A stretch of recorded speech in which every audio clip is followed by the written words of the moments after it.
35 বছর আগে বিএনপি করতেন। তো 35 বছর আগে একটা লোক বিএনপি করতে দেখে তার আন্ডার ইলেকশন করা যায় নাই।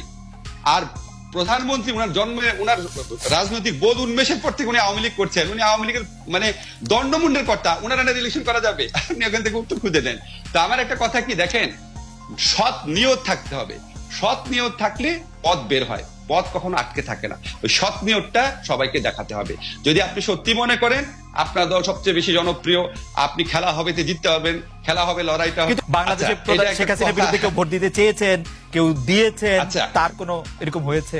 মানে কি এখন উনি কি, আমি শেখ হাসিনার নাম নিতে চাই না, উনি ভাববেন আমি বিএনপির।